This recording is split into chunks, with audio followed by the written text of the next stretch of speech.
I grew up in a photographic family. My father's a well-known fine art photographer.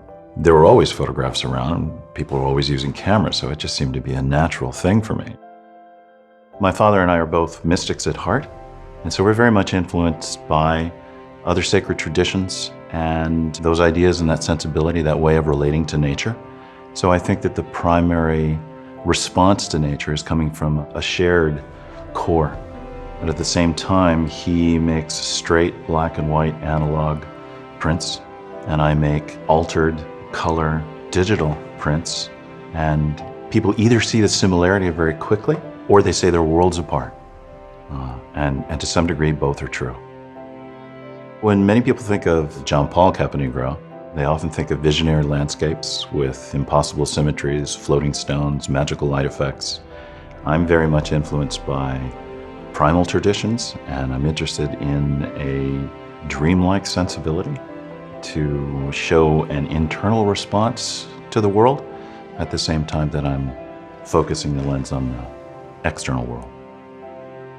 One of my absolute favorites is one that we in the studio call the giant sneeze, because of a little 4-year-old boy who saw it. I was lucky enough to be in the corner of the studio when this little kid stopped dead in his tracks and just went, ah! And he goes, it's a giant sneeze. You know, if you can stop a 4-year-old in his tracks, catch their breath, success. I don't care how often it's collected or how much it sells for, you've really touched someone. I often hear, well, I thought your images were really beautiful before I saw the prints, but now that I've seen the prints, I really understand it. And they connect so much more when they actually see the physical print and all the things that are brought to bear. It's as if looking at prints is an event. There's something about the print that gets people to slow down and really consider something. Making prints will very definitely challenge you to consider your images with a great deal more care. It offers you the opportunity of looking very closely. It offers you the opportunity of looking over time. As a result, I think you get to understand the images you produce and your vision in general much better than if those images went unprinted. I always love to hold paper, to feel it. One of the reasons I like matte papers is because they feel organic, and I'm making pictures of the natural world. They don't translate the same way when they're on synthetic glossy surfaces or when they're on a piece of glass or plastic emitting light. A lot of people are asking today whether the print is as relevant as it used to be. It used to be that to make a photograph, you had to make a print. That's no longer the case. In fact, I hear that there are more photographs produced with smartphones in 1 year than in all previous years in the history of photography. Still, the print is not only durable, it lasts, it doesn't just go by in a millisecond, it also persists in your environment. You consider it much more carefully.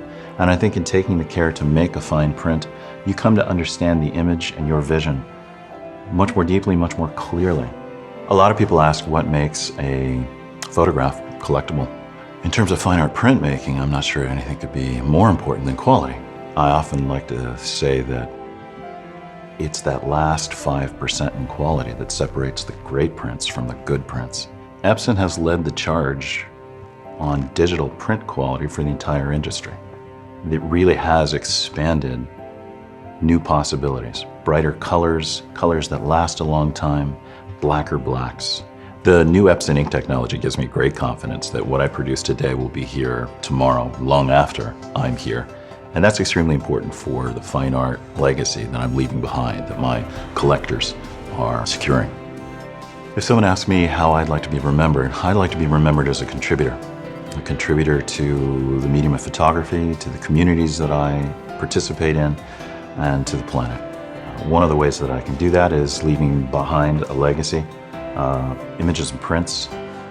It's also to help empower other people to make their images and prints.